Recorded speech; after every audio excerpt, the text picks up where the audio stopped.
Hello, hello, hello. How are you, Brandon? Not bad. How are you? Good. Oh no, why isn't his chat showing up in here? Well, Emmanuel said hello, echo, echo, internet speed check. We also have Vivek in the house. Welcome on board. Ian, feel free to comment on anything. I love how he's like moderating for us. It's fantastic. But welcome everybody. It looks like Wallace San is on as well. This was my boss at IronNet recently, and he moved over to a CAS-B provider that we discussed in one of these live streams, actually. Wallace, I'm not sure if you saw the recording, but we actually dug into iBoss and their capabilities. So I'd love to hear in the comments how it's going at iBoss and what you think of the product. So, Brandon, over to you. What's going on with you? It's been busy. I mean, lots been going on. I don't know, like, if everyone's seeing kind of in the industry, like, so many breaches are coming out right now. Like, I mean, we've been discussing and talking to several companies that it's been horrific, right? Hearing the challenges they've been going through. I want to have it's kind of funny, the conversation that Joel we're having after about the, do you remember the one about the CISO?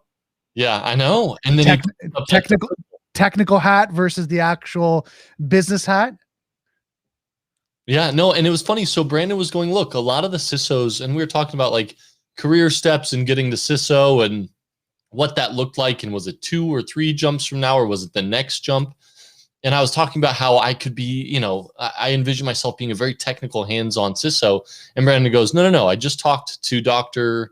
Eric Cole about it. And he said that too many CISOs were technical, right? That these CISOs shouldn't be there. They need to be once removed, and they need to be focused on the business, and they need to be sitting at the executive table. And a lot of these CISOs aren't. So it was really interesting because the next day, of course, Eric Cole posted something and I tagged you, and I'm like, well, you're right. And this was the funny part, because Joel's like, no, Brandon, I talked to these people. I know you need to be technical. I know you need to have like a full spectrum of like the ideas of the environment, what's going on with the technology. He's like, no, Brandon, I feel, as Joel, me being Joel, I feel I need to have both. I'm like, okay, but I'm just letting you know, like, I just talked to Jay, just did an interview with Dr. Eric Cole, and he was saying he's like, no. And then all of a sudden I get a tag in this on LinkedIn. I'm like, what's this tag all about?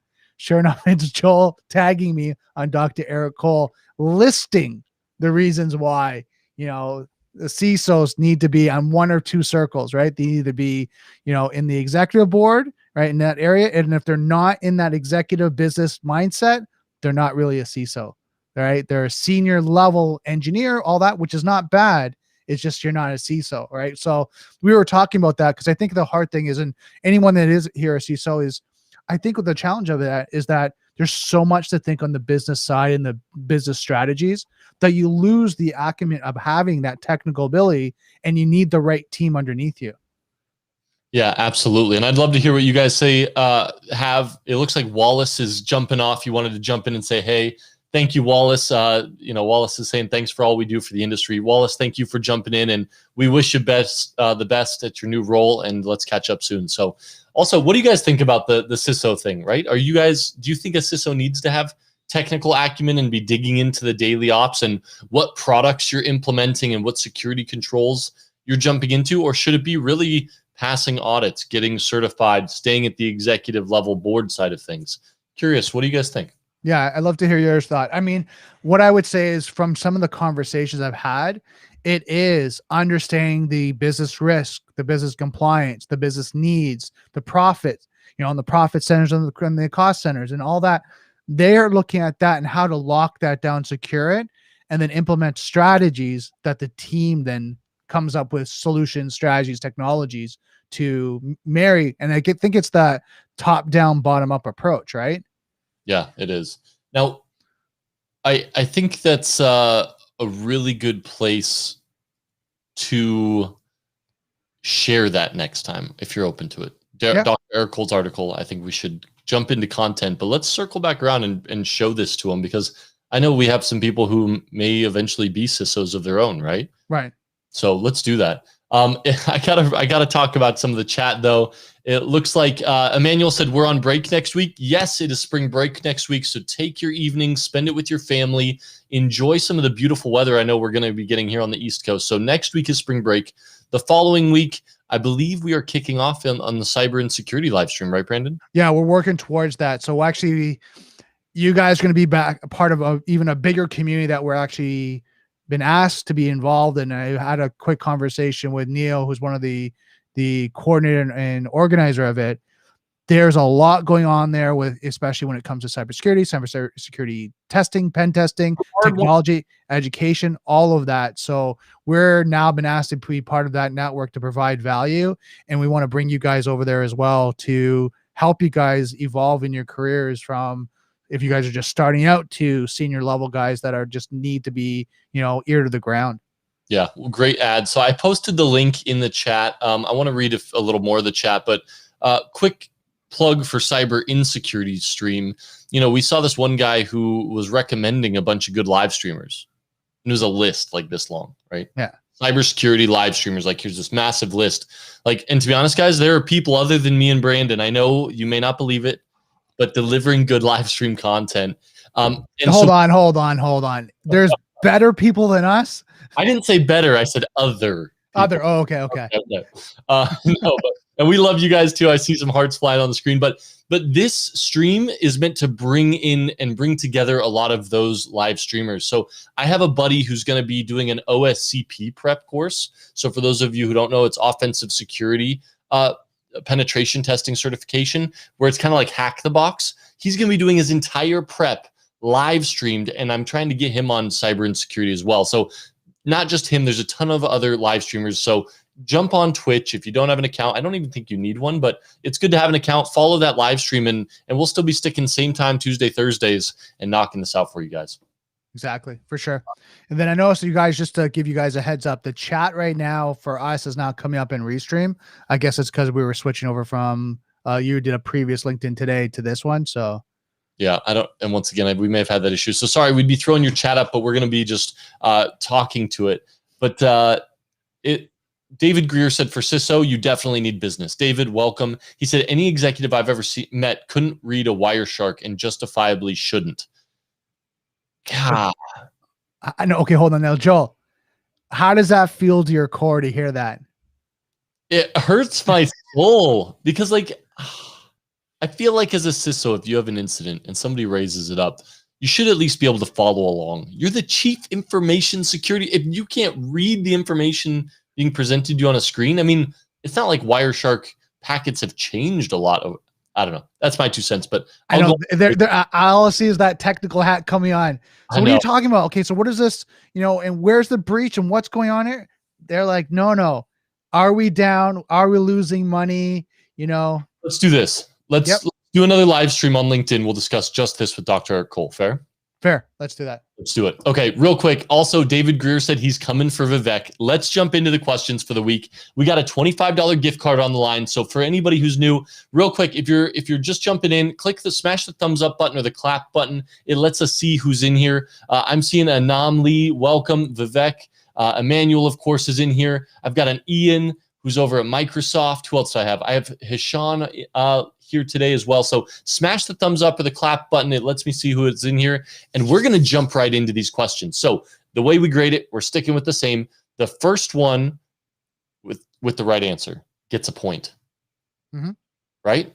Are you guys ready? So hit that thumbs up button. Those are coming to you. So we're going to give you about 5 seconds. Refresh your browser real quick because LinkedIn Live is still in beta. Get the most up-to-date content. These questions are coming your way in 5 seconds. All right, here we go. I'm pumped. Let me see if I can make this a little bigger for everybody. Shrink that down so you guys can only see one. All right, perfect. Here we go. Question number 1. Remember, first one with the right answer. Here we go. Question number 1. What refers to legitimate users accessing networked services that would normally be restricted to them? What refers to legitimate users accessing networked services that would normally be restricted to them? A, spoofing. B, piggybacking. C, eavesdropping. Or D, logon abuse. Question number 1.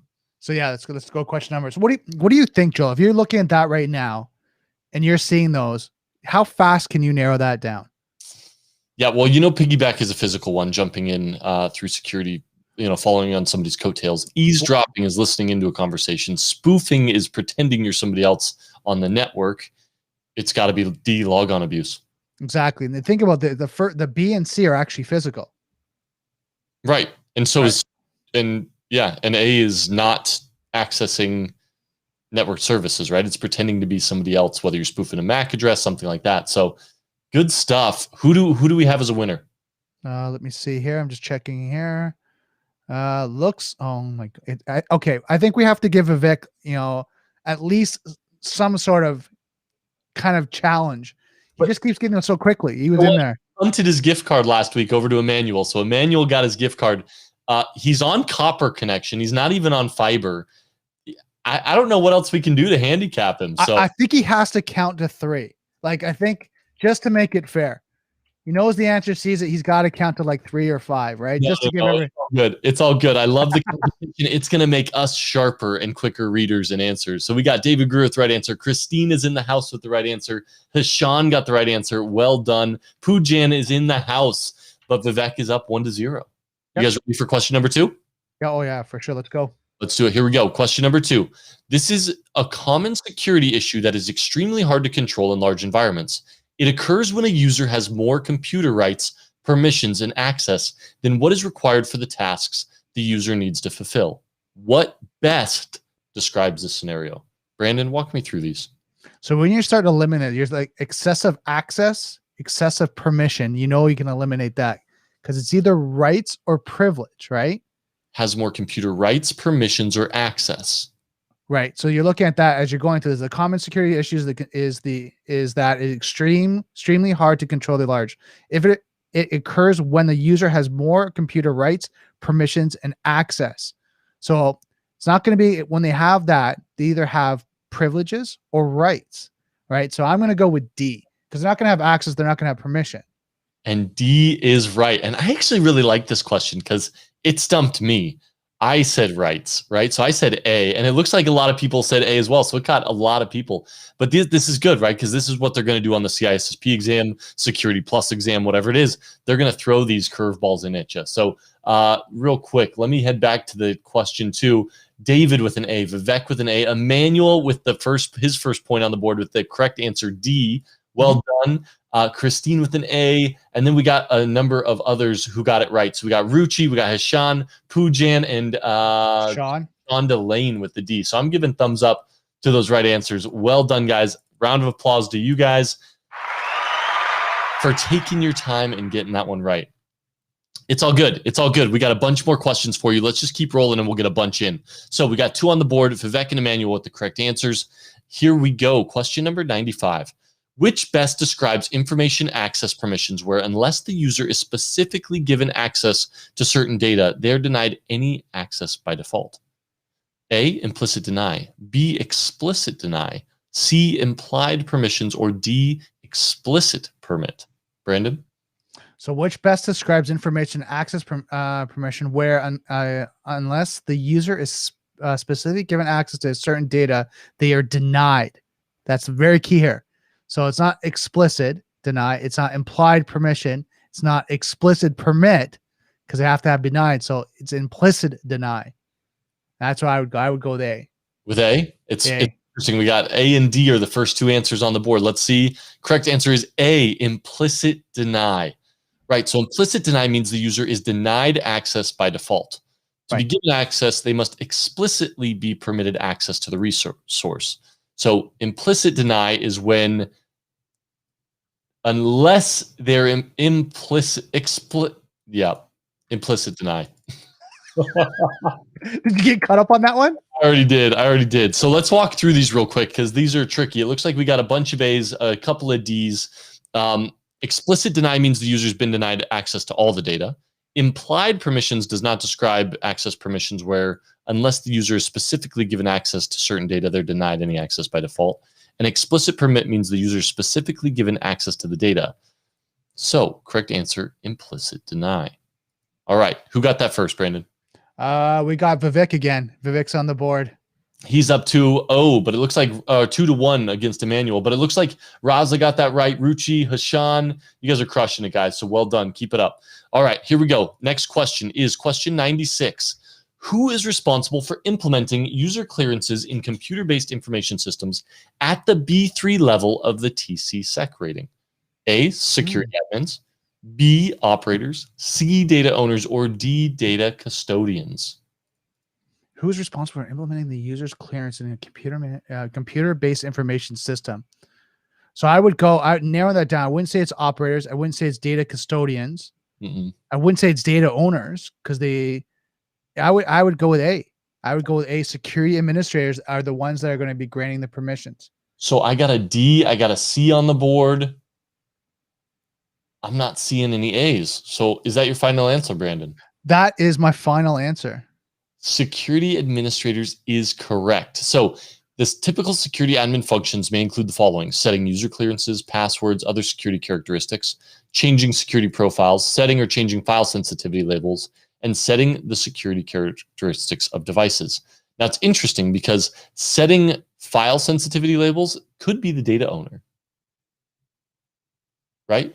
The data owner is the one who is responsible for setting the clearance level of the data. So that's an interesting one because it looks like they could cross roles just a little bit. But in the computer-based system. Correct. Right. So it's actually just the computer-based information system, not just the data. Now, I wanted to bring this up because for those of you who maybe saw this on one of the past streams or just needs a little refresher, here is TCSec. And I put TNSec in the title, but that's not right. But you can see here that this first category is for C1. Hold on. Yep. Can you see it okay? Oh, thank you for throwing it on the board. There you go. So you can see up here at the top, C1 is all of these first ones. It's discretionary access, integrity, architecture, security testing. As you move down here, this is C2, which includes audit trails and object reuse.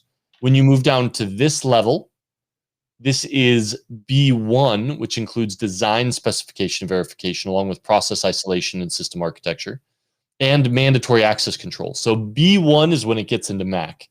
Now, B2 comes all the way down here. Now you're configuring, trusted path, and this specific question said, Brandon, correct me if I'm wrong, but it asked for B3. This asked for B3, yeah. B3 level. B3, you can see security admin role defined. So at that level, it has to be a security administrator. And then trusted distribution is A1. So remember, guys, TCSec starts in the C's, works its way up. All right. Awesome. Quick refresher. Let's head back over to our questions. Who got that one right first, Brandon? Can you guess? Was it Vivek? No, it was Emmanuel. Oh, Emmanuel. He said A. Oh, who got it? It was Emmanuel, Hassan. It was Emmanuel. Yep. And then, then Hashan. Well done, guys. So that's 2-2, right? It's 2-2. Man, these guys are quick. All right, here we go. Next question coming right up. Which of the following should not be performed by an operator? A, implementing the initial program load. B, monitoring execution of the system. C, data entry, or D, controlling job flow. This one's actually just kind of funny, and when you think about it, right? You think about insecurity, and I'm just thinking security alone, right? You know, you don't want which were the following should not be performed by the operator? Well, I would say it's data entry. Like they should not be doing data entry, right? When you're looking at performing the operator role, that's when I'd go to right from the start, because they're implementing the initial program load for sure. Monitoring execution of the system makes sense. Controlling job flow for sure, but why would they be doing data entry? That's a good question, but it looks like we got data entries first for most people, and then Vivek said B, Pujan said D, and it looks like there's some wild guesses. So let's go and reveal this. It is C, data entry. So it says here, under the principle of separation of duties, an operator should not be performing the data entry. This should be left to the data entry personnel. System operators represent a class of users typically found in data center environments where mainframe systems are used. They provide day-to-day operations of the environment, scheduled jobs, troubleshooting. They're the arms and legs of the mainframe environment, loading and unloading tape of the results of job print runs. Operators do have elevated privileges, but less than those of sysadmins. If misused, they could be used to circumvent the system security policy. So good stuff. Good job, guys. Well done. I think that puts Emmanuel up 3-2, correct? You are right. Awesome. You want to do one more? Let's do it. If you do one more, Vivek might tie it. That's okay. Then we could go one more. I think this is really valuable stuff, and we're learning, right? We can tell there's a mixed group. So if you guys are loving the questions and having fun, hit that smash up thumbs up button for me. I'm going to go at least one more, see if Vivek can tie it up today. Here we go. Question 6. Nice. Which of the following should be performed by an operator? This should be easy. Changing profiles, approving changes, adding or removing users, and installing system software. Brandon? Yeah, I don't think they should be changing profiles. Approving changes. No, that's your change management process. Adding and removal of users. No, I would go installing system software. Final answer. Let's see. Hold on. Let's see some answers roll in. Here we go. Final answer. Looks like they're coming through. D, installing system software for D. Well done. Yep. So once again, remember, guys, they're the operations. They don't have sysadmin roles, so that's not going to be changing profile. That's not going to be approving changes. That's not removing users. They're going to be running day-to-day, changing tapes, installing software, running updates, right? That is an operator's role. All right. Looks like we got David Greer on the board today. Well done, great David. Glad to see you on the board today. And looks like we got Vivek and Emmanuel with C, Pujan with B. So, right, guys, this is good stuff because these are hard, right? Approving changes that could be operations. You have to remember, operator is a step below sysadmins, and sysadmins are the ones who are going to have those even further escalated privileges. All right, are we doing one more, Brandon? Scroll down to the next one. Is it a good question, or should we jump in? I think it was a good one. We can go with it. Let's go with it. Here we go, guys. Jumping right into the last one. Which of the following is not appropriate in addressing object reuse? A, degaussing magnetic tapes when they're no longer needed. B, deleting files on disk before reusing the space. C, clearing memory blocks before they are allocated to a program or data. D, clearing buffered pages, documents, or screens from the local memory of a terminal or printer. Brandon? So degaussing magnetic tapes when they're no longer needed. So which of the following is not appropriate? Yeah, degaussing, of course, is appropriate. D, deleting files on disk before reusing the space. Okay, that's a questionable one. C, clearing memory blocks before they are allocated to a program or data. Don't think that's appropriate. And then clearing buffer pages, documents, and screens from the local memory of terminal. I think that's appropriate. So I'm running with B, deleting files on disk before reusing the space. I don't think that's appropriate use of addressing object reuse. What do you think? That's it. That is the correct answer, is B, deleting files on the disk. Now, remember the object reuse requirements, guys. Applying this to TC-SEC C2 and above are used to protect files, memory, and other objects. Deleting files on disk before reusing the space does not meet the requirement and therefore is not appropriate. Now, remember, when they talk about object reuse, they're talking about using it in a different manner, right? Like that project is over. You need to clean and reuse an object. How do you do it? Deleting the files just isn't enough, right? Good stuff. But it looks like we have a two-way tie again. We do. And that means this one's between Emmanuel and Vivek once again for our gift card. And the winner, well, we're taking a week off, so it's okay. The winner has to go to B-dubs. Actually, I don't know. They don't have to, but it'd be cool. And post a picture on LinkedIn with their winnings, right? Is that fair? That's fair. That's fair. Whatever you do with it, I want to see it on LinkedIn. All right, here we go. Last question. This one is between, I'd love to see you guys all answer, but Emmanuel and Vivek, first one with the right answer. David said he missed 3 tonight. He's turning off his keyboard. No, keep trying. That's what this is all about. That's what this is all about. Emmanuel said, good night, David. Here we go. Question 8. What security problem is most likely to exist if an operating system permits objects to be used sequentially by users without forcing a refresh of objects? A, disclosure of residual data. B, unauthorized obtaining of privileged execution state. C, data leakage through covert channels. Or D, denial of service through a deadly embrace. That's the first time I've heard deadly embrace used in an info. Is that a real thing? I don't know. I'll have to read it up. Like a denial of service through a deadly embrace. Is deadly embrace a real thing, guys? I've never heard of that in an InfoSec scenario. So it's like calling it a deadly cuddle. Deadly cuddle. DOS through deadly cuddle. Brandon. Oh my goodness. What is going on? Okay. So let's see what we got. If an operating system permits objects to be used sequentially by multiple users. Brandon, walk me through that. Okay. So right now you're going to D, disclosure of residual data. I'm leaning towards A. Unauthorized obtaining of privilege execute state. I don't think that's it. Data leakage through covert channels. No, that's definitely not it. And then denial of service through a deadly embrace. Both of you and I haven't heard that. So I'm leaning towards A, disclosure of residual data. Disclosure of residual data. Well done. Yeah, you guys, think about it. Operating system is using objects sequentially by multiple users, and nobody has to refresh the objects. Disclosure of residual data, right? It's not covert channels. They're all using the same stuff at the same time without a refresh, right? Unauthorized obtaining of privileged execution state. No, we're talking about an object. And then a deadly cuddle, definitely. It's not it. So who got it right? Did we get Emmanuel? Is A? I think we're going to be here all night. Well, how about this, guys? Since this may potentially be our last LinkedIn Live, I'm giving away 2 gift cards. Emmanuel and Vivek have been participating in this from the start. They've been fantastic and have stuck with us this whole time on LinkedIn. We hope you join us when we move over to Twitch. Vivek and Emmanuel, you both get a $25 gift card to either B-Dubs or Amazon. Please just DM me here in the comments, and I'm excited to get that to you guys. So thank you guys for participating in our CISSP questionnaire of the evening. Brandon? Oh, it was good. It was good competition. Now, let me ask you guys this. How much of tonight did you learn?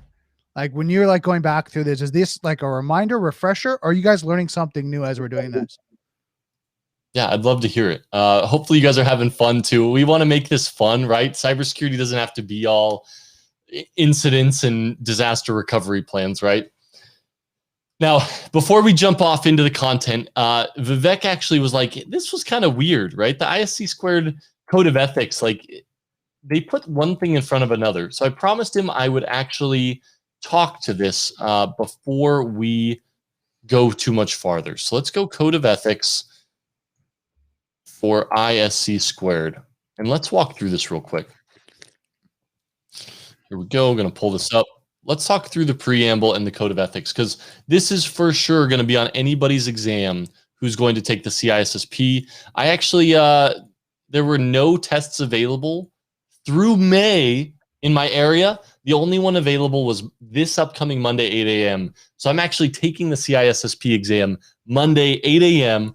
So you guys know what I will be doing this weekend. But yeah. Sweating. He's going to be sweating. Let's just put it that way. He's going to be just going through the books, all our notes, everything, right? All of them. He'll probably actually grow hair. Like we'll actually see Joel grow hair on Monday. Okay, we'll go with that. Well, you can't lose it, right? You can't lose anymore, so I'll have one poking up from all the scratch, right? Okay, but let's talk ISC squared code of ethics preamble. So the safety and welfare of society and the common good duty to our principals and to each other requires that we adhere and be seen to adhere to the highest ethical standards of behavior. So whatever you did in high school and college that was unethical, you can't bring this with you when you're a CISSP, right? Now let's talk about the canons, because these are actually in order of most important to least important. And they quiz you on this on the exam. So protect society, the common good, necessary public trust and confidence, and the infrastructure. That's number one. Mm-hmm. And I think this comes back to putting life first. Mm-hmm.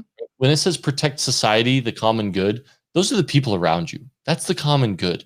That's the society. Those are your peers. That's your community, right? That's necessary public trust and confidence, right? And I believe if you guys haven't read the Stephen Covey book, The Speed of Trust, he says it's linear. The more trust you have, the quicker and better business occurs, right? The more business you'll have. So trust is a key element to this. And then the next one up is act honorably, honestly, justly, responsibly, and legally. I mean, that's code of ethics all kind of tied into one, right? First is going to be people, your society, the common good. Next is ethics, legalities, responsibilities. Do it justly and honestly. Next is provide diligent and competent services to principals, right? Don't say you can do something when A, you might not have the time to do it well, right? Or you don't know. Or you don't know, right? Go learn it first before you say you can offer something. Go get certified in it before you can say you can do it. And next is advance and protect the profession. So those are in order. And thank you, Vivek, for bringing those to my attention. I think that's a great refresher. And just to add this, I mean, what you're saying about like diligence and competency, like services and principle.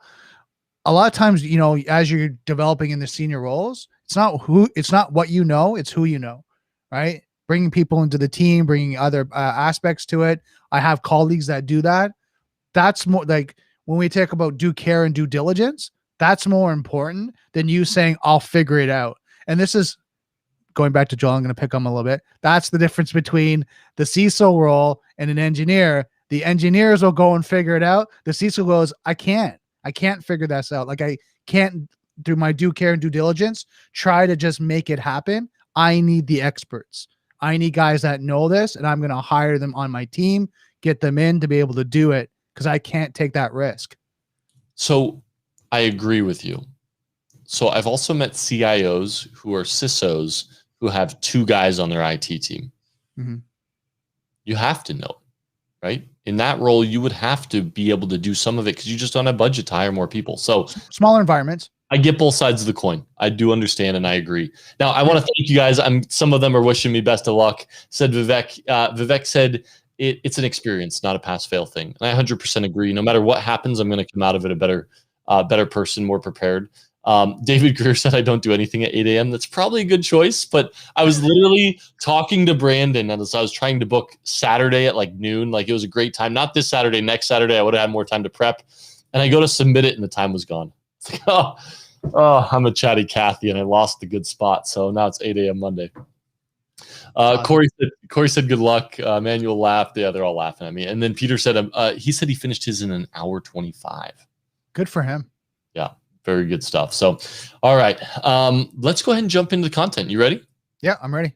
All right, let's do it. So, data center and physical security still, right? So we're stepping it up. We talked about CPTED last week. We talked about a number of security features.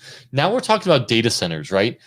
And data centers could be owned. They could be completely managed exclusively by your organization. Most of the time you're leasing it from a data center provider though, right? And sometimes you get a portion of a data center. It could be single tenant. You could have multi-tenant configuration. No matter what the variation, there's concerns, especially when it comes to your server room. And there's a lot of other concepts that are really relevant. Right. And then many data centers and server rooms, a variety of technical controls are employed as access control mechanisms to manage physical access. These include, but are not limited to, smart and dumb cards, proximity readers, biometrics, intrusion detection systems, IDS, and design based around defense in depth. Yeah, absolutely. Now, as you could guess, we got to talk about getting into your data center, right? And that starts with smart cards, right? And you guys all know what smart cards are. We touched on them in a previous session, but smart cards, IDs, badges, security passes, these are going to have embedded magnetic stripes or chips in them, a barcode, you name it. But it contains information about the authorized user and bearer. And it can be used for dual factor authentication, but a lot of the time it's single factor, right? As long as you have that ID card, you can make it through the elevator, you can make it into the data center. And smart cards have a couple of different names, right? They could be an identity token containing integrated circuits. It could be a processor IC card or an IC card with an ISO 7816 interface. Mm-hmm. Now, I do this every time because I feel like it's relevant every time. But if you want to install a card reader on your own home or data center. Tell me you don't have one of these. Oh, man, I tried to let the wife buy it for him, or let me buy it for the wife because she needs a smart card to get into the house, right? But Ubiquity's got one. It's $500. It comes with the smart card reader. It comes with your the entire access controller, everything. So I thought it'd be a cool idea to have it in my house and like be able to restrict so my kids can't get into my server room, or certain times of day, certain rooms are locked. It didn't fly. Oh my God, that'd be funny to see it in your whole house. Now, would you have it on the actual front door, back door as well, or just internally? You know, so I thought about it, and the reason this came up was because a buddy of mine was at a boat. He had a boat dock, like he had a slip. He had a boat at a dock, and they wanted to have like some form of access control. All They had was a gate that they would open at 8 a.m. and close it at 10, right? And so they were looking for some form of access, and I told them about this, and they ended up switching their whole setup over to Ubiquity access points, outdoor access points. They Wi-Fi'd their whole thing, and they were working on setting up these access cards. So the cool part is with Ubiquity, each card you can set an identification and a role and what permissions they have. You can scan in at the gate during certain hours with your card. You can scan into the bathroom at the building. Some users had access to the pool, etc. So I thought it was pretty cool. Nice. Yeah. Now, talk to me about some of the security problems with smart cards, though. Well, there's a lot, actually. And it's kind of funny. I mean, for the SkyDome, I actually used to authorize people. I used to set up their actual smart cards, which was their badges and everything, which gave access. So I actually know this fairly well of actually doing it on the other side. So smart cards often view as a complete security solution, but should not be considered complete by themselves. As with any single security mechanism, smart cards are subject to weaknesses and vulnerabilities. Smart cards can fall prey to physical attacks, logical attacks, Trojan horse attacks, social engineering attacks. In most cases, the smart card is used in multi-factor configurations. Thus, left or lost of a smart card does not result in easy impersonation. So I know at working at the SkyDome and working these events, people can snatch your card, right? Take your wallet, anything along that line, right? They can swap them, right? You might not even know that, like someone swapped your card. Like if you have it on, you're taking lunch and you have it on and some of them don't have like IDs or like face pictures on it. So just a flat card. Well, someone can actually swap that on you and then might have your access, right, over lunch. So there's all these different physical things that can happen. And then I know at one point there was actually readers. We were having challenges in the SkyDome where people could come by and read your card and they could scan it on a device and then copy it. Wow. Yeah. And I have seen those devices, right, where if you get within proximity, you can pick up the magnetic stripe or whatever it is, right? Now, the interesting thing, well, it's funny. I got to refer to what Vivek's talking about. He's saying he was talking about the operator question again. And I think some of this stuff is the levels they have vary depending on the organization, right? So some of it makes sense in the context they're using it. But then in other organizations, you're right, an operator couldn't install software, right? You'd have to have admin privileges. But he's talking about a Mac environment, and that's also very much Mac. You either have the admin privileges or you don't. Right. And then David Greer said some readers fail open if they lose comm with the controller, right? So that's an issue, right? So that would be an easy fail, right? I mean, just block communications, boom, it fails open. Yeah, we were talking about that before, right? Different failures, right? Now, it was interesting because I actually read an article when I was prepping for this, and it said most attacks today on smart cards are classified as a class 3 attack. And that means either the cost of the break to break the system is more expensive than the system itself, or that the cracker has to spend several hundred years of computing power to break into a single transaction. It said if you're using the latest smart card technology, that technology is developing faster than the cracking methods. Now, typically, when do we ever see the most latest, greatest technology in use by most people, Brandon? By most, no. I mean, I was just trying to think, like, where's the last time I saw state-of-the-art readers? And that would be like pharmaceutical, right? Medical, like things along that line. But you're even some, IT organizations that are, cutting edge, wanting to play with the most technology. But like the average organization has just one of the readers on the wall, right, that you scan. Yeah. No, I agree. Now, I thought I'm going to come back to the comments that Sean and David made here in a minute, but I thought this one was interesting because as I was looking for this, I guess Nespresso had smart cards and you could exploit them for unlimited coffee.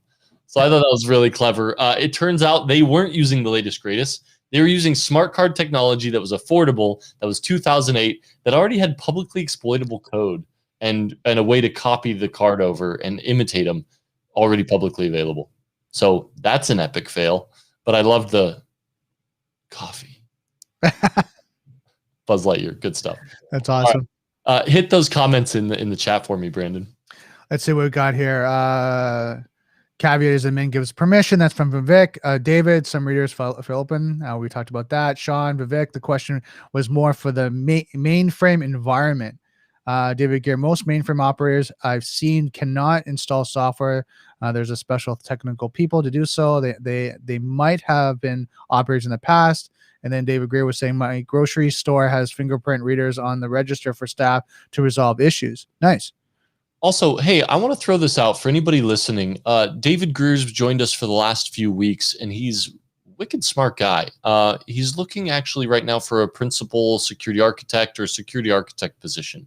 So if anybody knows of anything that's remote in the security architect realm, will you reach out to David Greer and kind of point him in the right direction? I'd love to see if we could get some traction on something. So if you guys know of anything, security architect, or if you know somebody who's hiring, maybe sync up with David after and just say, hey, would this position be a match? But wicked smart guy, and thanks for joining us again, David. So hold on here, I'm gonna not to pick on David just a little bit. David, put in your LinkedIn profile looking, and then put in like in the title, security engineer, whatever that may be. Recruiters are stalking people right now, just to let you know. So I would update your LinkedIn profile. They're constantly scanning through that. I get, and I'm sure Joel does too, and probably a lot of you guys do, get recruiters that are constantly looking. And I know right now there's a massive surge right now of recruiters now looking for IT professionals, security professionals. So make sure your LinkedIn profile is up to date, and because I know it says right now instructor, but yeah, I would update it kind of the position you're looking for, because right now I know recruiters right now are just crawling LinkedIn looking for good people. Yeah, absolutely. Yeah, and once again, I think that is it the green one that's open for work, or I think, yeah. Well, I think there's a few of them you can grab right now. There's an open for networking, open for work, right? Different than that. And I mean, I think of that. Yeah, because I don't know about you, Joel. How many like recruiters contact you through the week? A bunch. Right? But remember, Brandon, I've also been kind of building and slowly over the past 3-4 years the amount of connections I have. So it's Yep. But I'm telling you right now, they're just doing a LinkedIn search for specific positions and then just going through it. Talking to recruiters. Is they're gonna, whatever role you had in the past, they're gonna reach out for similar roles. They're not looking for your next role, right? I never get reached out. Hey, you want a killer director role for InfoSec? Like, never happens, right? They want. I got a challenge for you. I got a challenge. David Greer, do this for me, and we come back and after the holidays, in your title, and I'm just stalking your LinkedIn profile. It says instructor, cybersecurity speaker, network security architect. Put looking for, and then put that position in that field. And I want to see by next week if you had any hits. I love it. I love it. But hey, because that's what you can see when you're scrolling, right? So why not? Well, that's what they search for. So that's what I'm telling you on the recruiter side. From what they're searching for the titles, right? The titles that you have. Doesn't matter if it's your experience or whatever. They're searching for current titles. Yeah, that's really good stuff. Thank you, Brandon. Now, I have an interesting one because, when we talk about something you have or something right? Your smart card is going to be something you have, and the PIN is going to be something you know. Well, I saw an article on LinkedIn. Let me show you guys this real quick. So what does that relate to? Just quickly, something you have, something you know, something you are, is multi-factor authentication? You got it. Okay. Just want to throw that out there as anyone's watching this going, okay, what do you mean something you are? Something you have? Joel, what are you talking about? Sorry, I do. That's a key point. In multi-factor authentication, you have these things. Thank you, Brandon. You're welcome. Man, you center me. Now, it was interesting because on LinkedIn, I saw this, though. And check this out, Brandon. I don't know if you've seen this yet, but this says this is a big deal. For the first time, voice biometrics is officially more secure than a PIN. Now, voice can be used in hardware and IoT, not only as convenience, but also as a security one. So now, granted, this is the first third-party test that I've seen when it comes to voice biometrics, but I think it's really interesting. Now, the problem is all you have to do is record somebody saying, right? I think I don't know. See, reading somebody's PIN over their shoulder, you got to be about just as close as to record their voice. So I don't know. What do you guys think about that? Would you use biometrics? So let me tell you a little bit of an insight of what's happening on the call center scammers, CRA, IRS. They now actually can record your voice. So what they're doing now is trying to get you say certain things, and then they're actually going through it's a audio, basically an audio interface, right? Recording, and they're editing your voice. So what happens is you say, hey, Brandon, how are you doing today? I'm doing fine. We just want to confirm your address. Can you tell us? And you say the address, right? Whatever that may be. And then recording everything. So what happens is when they call your service provider and they go, who's calling? They hit play. They say your name comes up. You say your name, right? They have the audio recording. Oh yeah, we just wanted to have priest identity or confirmation. Can you confirm your address?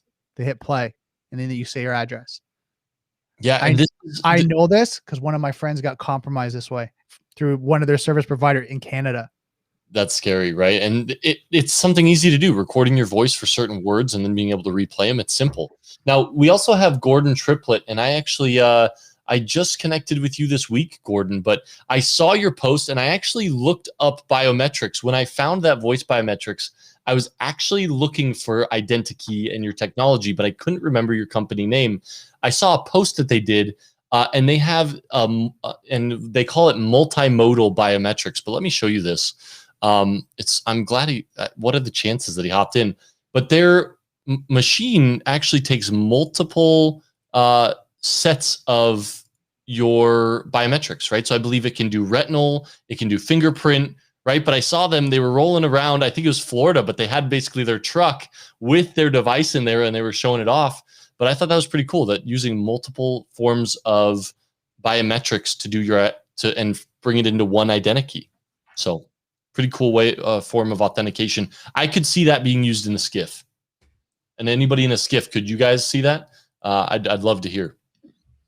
So Sean was talking about what and I just couldn't remember the term. It's actually deep fake. Mm-hmm. Yeah. Now they're actually mimicking, taking your voice, recreating it. Yeah. And so I saw a deep fake where they actually took like pictures from way back in the day and they could bring them to life. Have you seen that yet? Yeah. I was actually watching a YouTube video on different ones. I think one was about Tom Cruise. Yeah, that was a cool one. I like that one. So, no, Gordon, thanks for joining us. He said if you combine voice with forensic fingerprint capture with voice, iris, and face in a single secure sitting, it really improves security. And I 100% agree, right? But once again, you'd have to have the hardware to make that possible. And I guess that's where Identikey comes in. So good stuff. All right, let's keep rocking and rolling. So next is kind of proximity readers, right? And this is kind of in the addition to dumb cards, right? If you have a proximity reader, this could be a passive device, right? It could be RFP, key fob, something like that. But Brandon, talk about what's kind of in these or what's not in these.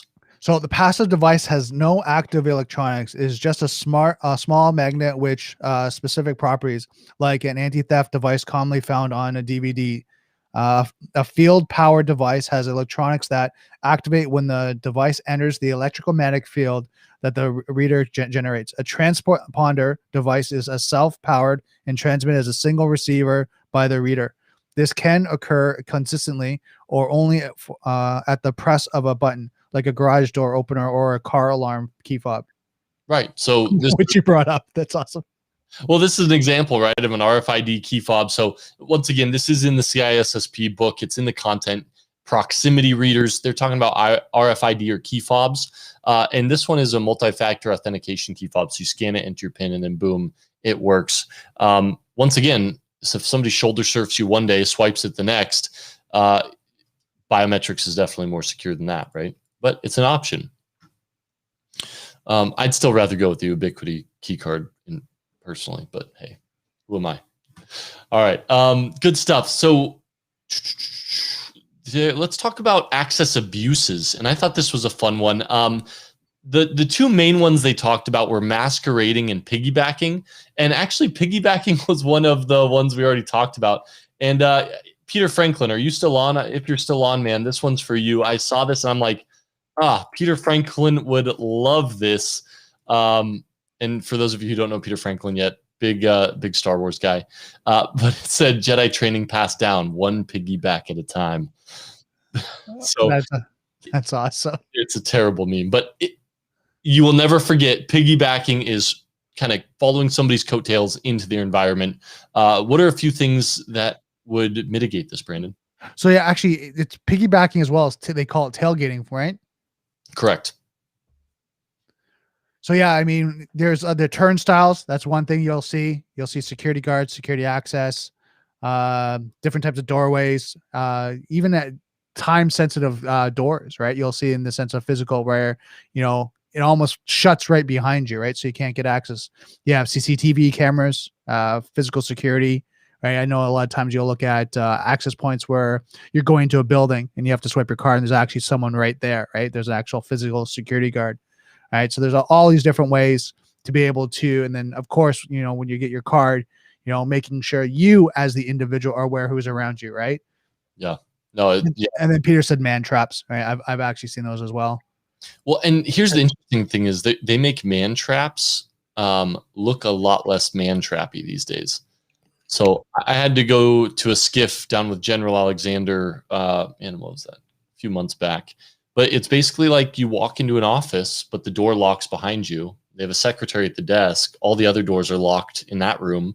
You have to provide your ID, sign in, then you have to be escorted through that next locked door, right? So it's like, it's a man trap, but it doesn't look like you're in a cage anymore, right? It looks like you're walking into an office, but door definitely locks behind you. And if you want to get out, they're pushing the button. Right.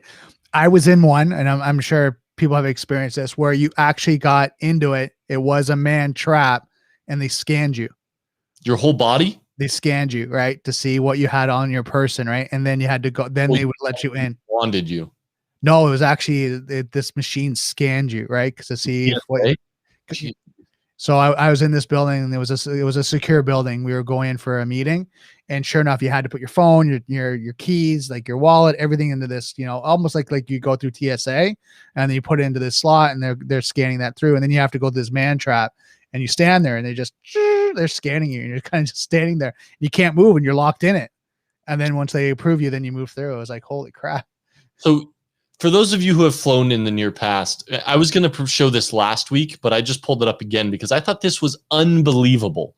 So for those of you who know, here in the US, we have the TSA at every single airport, and they scan you, and they make sure you don't take water bottles through the airport, and they make you pull your shoes off, and they harass grandmas. Not all of them, but they do. All grandmothers? All grandmothers. Okay, good. All right. Yeah. So just so we're clear on that, but no, but they did a bunch of tests where they had the third-party contractor actually sneak through explosives and weapons. Guys, look at the results. They missed 95% of the weapons. 95%. So, and they did research. They said, well, why is this happening? And you know what the answer they came up with, Brandon, was? No, what was it? It was the misallocation of funds. We're making grandmas take their shoes off. We're making kids not take their candy and their water bottles through the TSA line, right? They're so focused on the stuff that doesn't matter at all that they missed 95% of the weapons that were passed through TSA.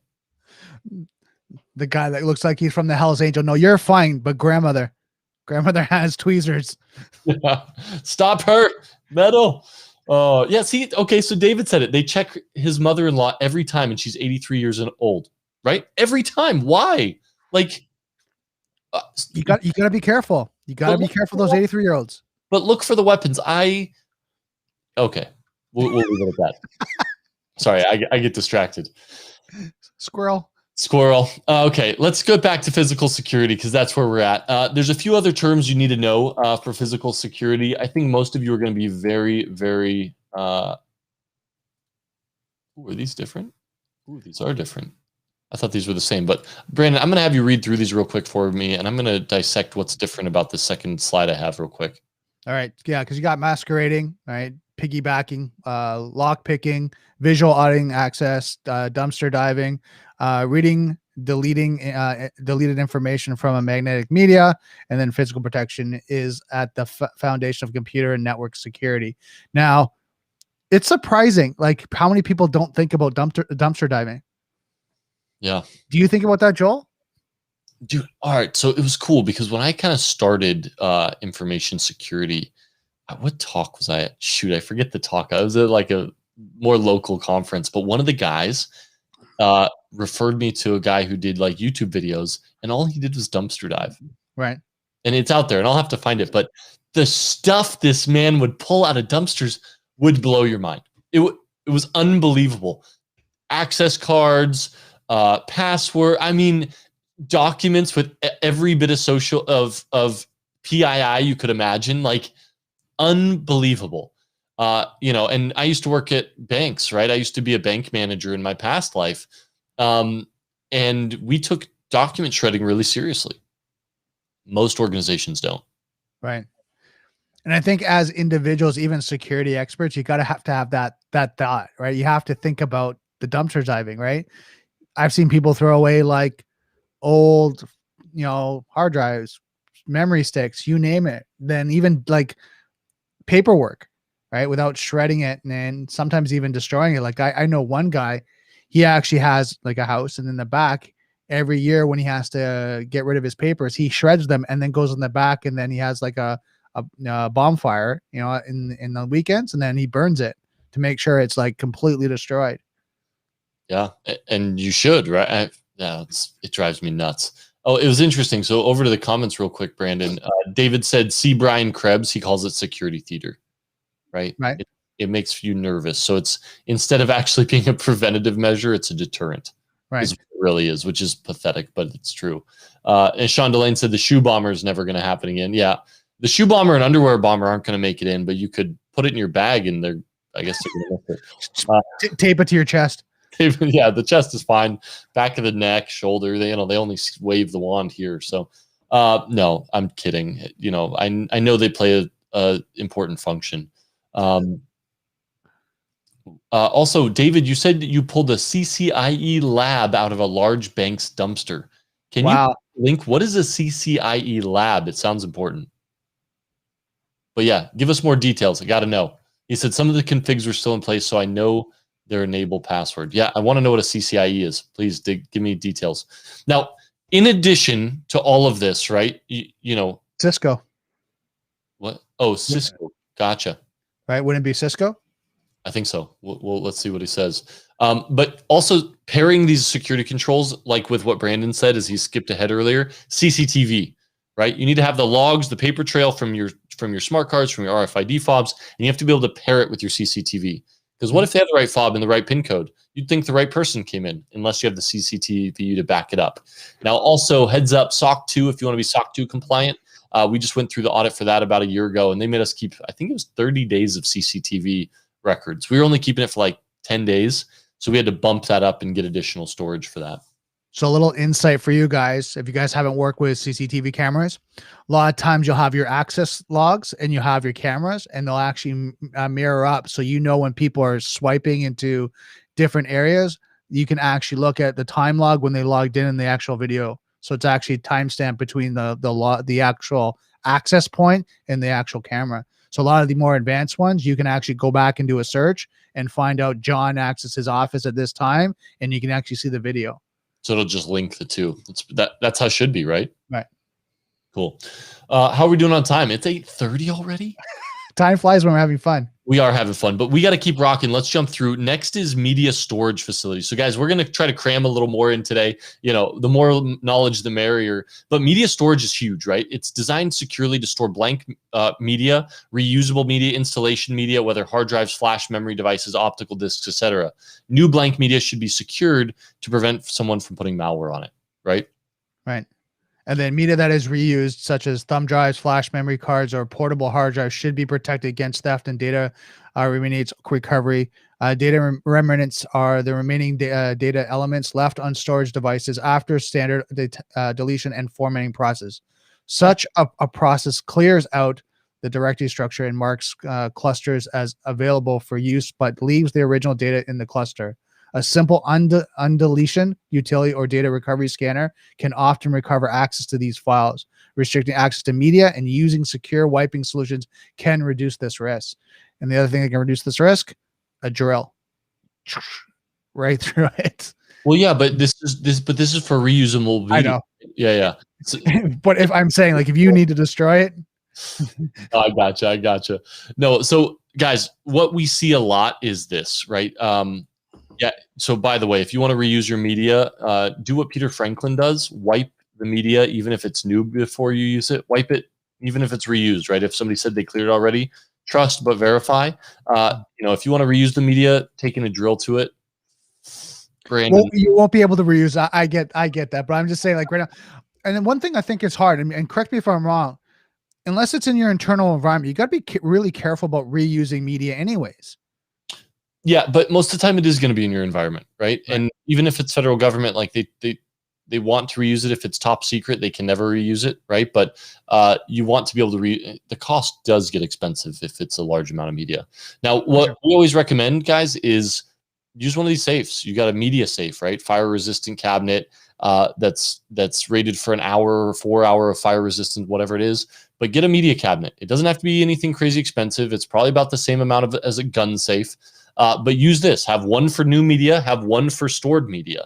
Right, and that's kind of the cheaper, more effective way. You could store it in an office. You could store it in a server room, but keep that puppy locked all the time, right? So you want to have multiple forms of protection when getting to this media, so nobody tampers with it. What do we got? Do we got any good? I see some comments coming through. Yeah, cool, good stuff. So let's keep rocking. A few of the other things you want to be, yeah, zeroization is drive sanitization, right? That's the procedure of erasing data and replacing it with meaningless data. So if you see zeroization, it basically means putting zeros and ones in a random pattern on it, but they call it zeroization. But that basically removes all the remnants. So hopefully that helps. If you're going to reuse data, zeroize it. I hope that's a word. Okay. It is now. It is now. But let's talk evidence storage a little bit. So we have reusable media for storage, but what happens when you go through a forensic investigation? So we just went through with Sunburst and all of this nonsense. We were contracted out to do a bunch of forensics for people and really dig into a lot of their servers. And now we're running analytics on their stuff. But one of the questions came up, well, what are you doing with all the media we've done analysis on? What are you doing with the drives? What are you doing, with this? Are you taking a backup and storing it in a secure location? He said, no, it's expensive. We need a room to do that. What room are we going to do? We'll pick one, talk to management, get management buy-in, but you need to have one, right? I mean, think about it. If you're technologically advanced, you have servers, you're a global organization, shouldn't you have one, Brandon? I think so. And then you got to look at other things, like with evidence storage, you got to look at chain of custody and a lot of those other things as well. Logging. Well, and even tagging, right? You should be able to tag this and have a tagging system for it. So let's take this back to what you've probably seen in police shows, evidence lockers. Now, this is a massive one that police use, but what is it? Well, it's a locked room. This one's large, right? Typically a man cage is included, but that's where they store all their data. It's tagged, it's itemized, it's labeled, boom, security. But what does this look like? Okay, I don't have a lot of space. I got a warehouse, or it's just me in a big data center. What do I do? Where do I store this stuff? Well, there's a lot of options. And what I've seen more often than not is if you don't have a room to even put it in, we'll see something like this, just a standalone cage, and they'll drop a safe in there, right? And now you have, boom, you need access to get into it, and then you need access to get into the safe, and you'll have a couple, storage racks, and then in the either right outside the cage or in the cage, you have a table with forensics imaging software, et cetera, right there, all in the same area. So hopefully that helps. But that's kind of how you do evidence storage. For sure. Now, let's make sure we didn't miss anything. Keeping the system offline, Faraday cages help, right? If it's an active investigation, you want to make sure it's never been tampered with. Keep that chain of custody. Make sure it's in a Faraday cage to block the internet connectivity. Tracking all activities, calculating hashes, limiting access, and encrypting all data sets. Now, do you know the other reason why you're having a Faraday cage? Why?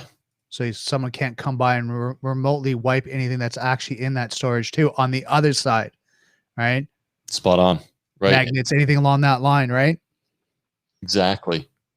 Sean said, Joel, do you have forensics experts on staff? Yes. So we have, actually, I can be totally frank with you guys. I don't think anybody I work with, actually, I work with Peter Franklin now, but it's fine. We work tightly with another company that does actually our forensics. So there's a number of us, depending on the services required, we'll bring in the heavy duty guys. We can deploy Volcano servers, which are basically massive forensic servers. But we do all kinds of forensics. So we'll come in, and depending on what's needed, we do have forensics that can respond within 24 hours. So yeah, I'm actually doing, we have a team as well. I'm actually have a call tomorrow. We're doing a forensics investigation.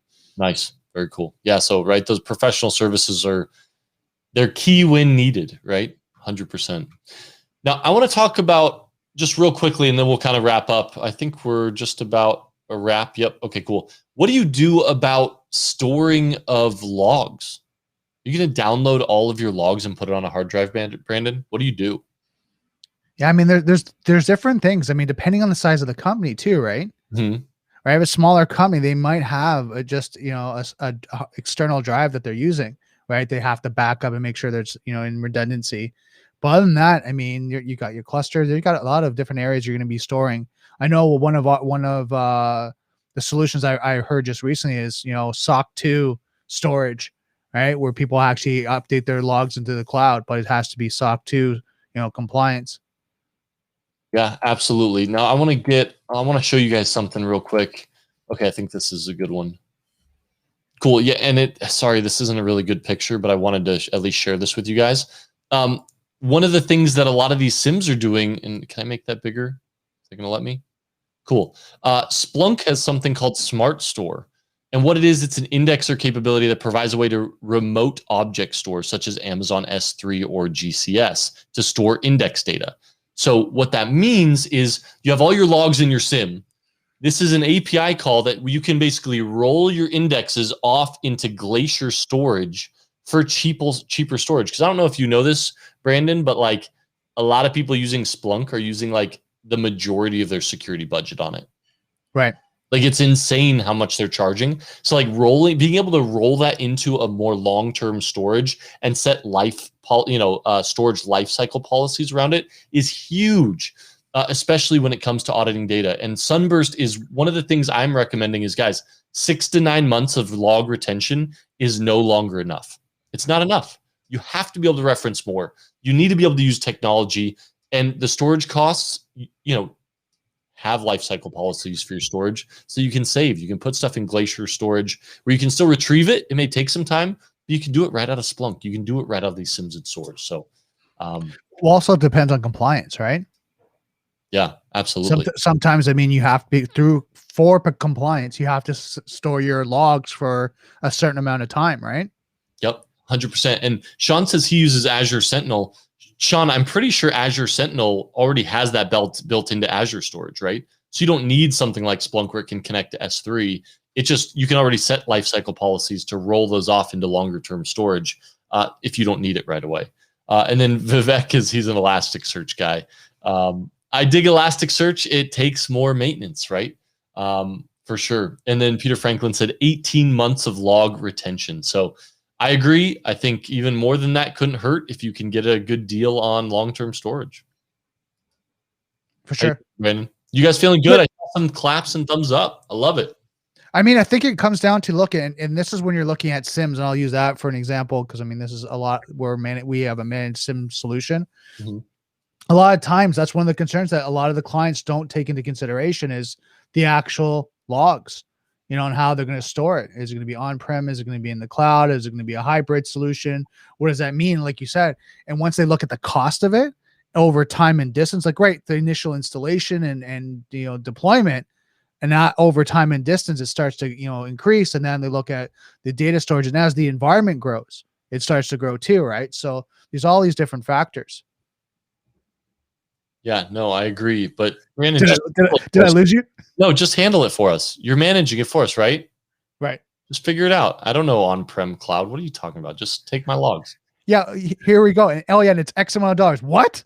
Well, I'm having the same problem right now. So it was funny because we made a bunch of these Azure Analytics, but then getting the logs out of Azure Sentinel is a pain in the hiney.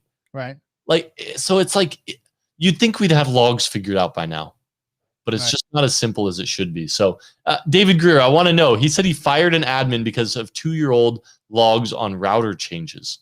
Is that too long? Not long enough? I'm curious why you fired him. I need some more context on that.